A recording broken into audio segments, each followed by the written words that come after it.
Today's video is brought to you by my gaming channel X2, which I really like to continue to get off the ground. Right now we put out a video almost every day, and we've been streaming 5 to 7 nights a week. I say we because it's run by myself, my friend Charlie, who many of you know, and Corey from Corey Loses and Corey's Datapad. Right now we're at 65,000 subscribers, so not doing poorly by any means, but I'd really like to help get this channel off the running just for some extra YouTube security. So I'll put a link in the upper right hand corner if you want to follow that, and we'll be streaming some Sea of Thieves tonight and some Mario Kart tomorrow. Anyway, roll the intro.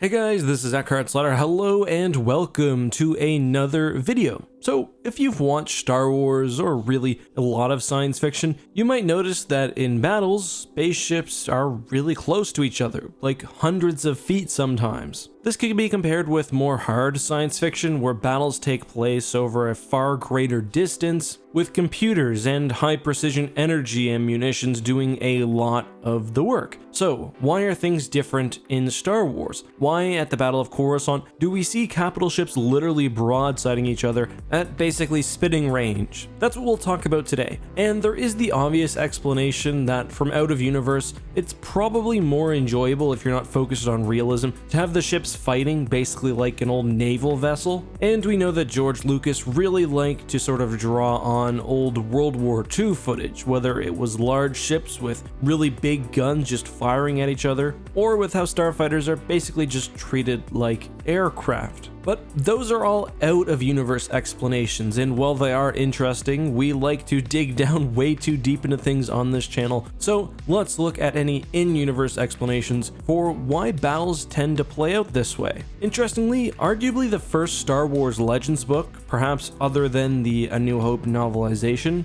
actually dealt with this issue in a pretty satisfactory way, and that was Han Solo at Star's End, which I will be discussing tonight, by the way, on my podcast, Tap Calf Transmissions. Anyway, here's the quote. Their sensors and those of the approaching ships identified one another, and complex countermeasures and distortion systems switched on. Han knew this engagement would be conducted on visual ranging. All the complicated sensor warfare apparatus tend to cancel out, no longer to be trusted. So basically, because electronic countermeasures are so successful, starfighters and even larger ships most likely have to rely on basic targeting computers and of course what they call visual scanning to find their enemy. And to be fair, this book was written after A New Hope, but before nothing else, and it generally matches what we see with the attack on the Death Star. And there's also the fact that Star Wars is sort of an interesting universe because it does have very advanced computing, and we see things like droids, but in some ways computer systems are also less sophisticated than we would expect in the real world. Now obviously this is because the movies first came out in the 70s, but it's very possible that artificial intelligence and other computing systems just aren't able to accurately hit targets over a very long distance, and we actually get proof of that in various Star Wars Legends books. We often hear, for example, how ships manned by droids are noticeably less effective than ships manned by people or aliens. We know that droids are very predictable, they're not very effective, and even when they're responsible only for doing something like firing automatic cannons, you can noticeably tell it's a droid firing instead of a human just because of the lack of skill and precision. So we have two factors coming in here so far. The second is what I just mentioned, the fact that droids and computers generally may not be well suited for this type of task, and that also does match the fact that we see most turbo lasers and laser cannons actually manned by people, even on very large ships. And the fact that electronic countermeasures are so effective that starfighters and capital ships generally have to fight within some sort of visual range. But there are other factors, and another major one is just the range of most weapons in the Star Wars universe. So just because of how the universe works, most space-based weapons don't actually fire very far. Now, besides for some weirdness in the incredible cross-sections, we don't often get numbers detailing exactly how far ships can fire, but if we look at context clues and, for example, books like the X-Wing series, we can see that turbo lasers, for example, actually are effective at a much shorter range than you might expect. Even in A New Hope, a TIE fighter just in front of the Millennium Falcon is out of range. And I think the actual effective range is limited by a few things. The first would be speed of the projectile. And we see with turbo lasers, for example, that those weapons do not fire at anywhere near light speed. They're not actually lasers despite the name. Rather, they're basically contained energy that actually moves pretty damn slow.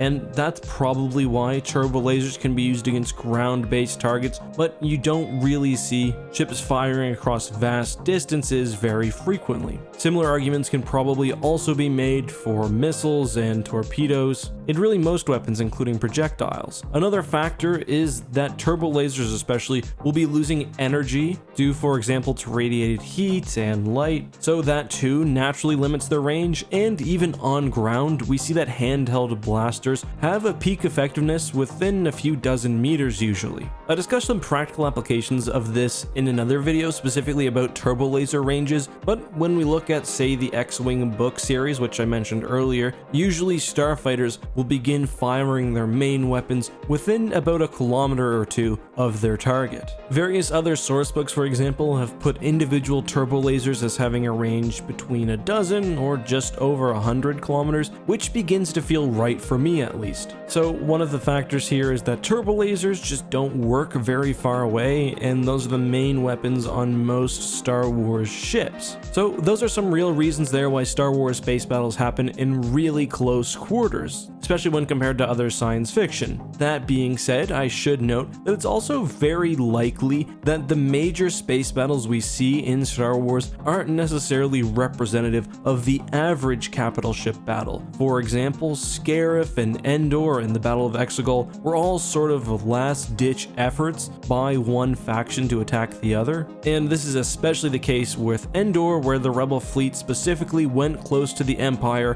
to try to draw fire away and protect themselves from the Death Star. With something like the Battle of Coruscant, that situation had most likely just devolved to the point where it was just a total brawl or scrum. Now, I believe it's the Revenge of the Sith novelization which actually explains or tries to explain that it's computers which are making the battle look closer than it actually is. Personally, I don't like explanations like that. They kind of take away from the enjoyment for me, if anything. I just like to think that this is how the Star Wars universe works, and obviously it is based on stylistic decisions to have Star Wars spaceships be as close to large naval battleships as possible. That being said, I do think in today's video we've discussed some rationale for why it's also perhaps at least semi-logical within the rules of the universe. And just to summarize, we have the effectiveness of electronic countermeasures, we have the generally limited range of turbo lasers, and we have the fact that Star Wars ships tend to use human gunners, with things like targeting computers being an assistance rather than a fully automated system controlling the weapons. But that's just my take on the situation. Let me know what you think. Are you glad Star Wars ship space battles fight at this really close range? Do you, like me, think that it looks really cool? And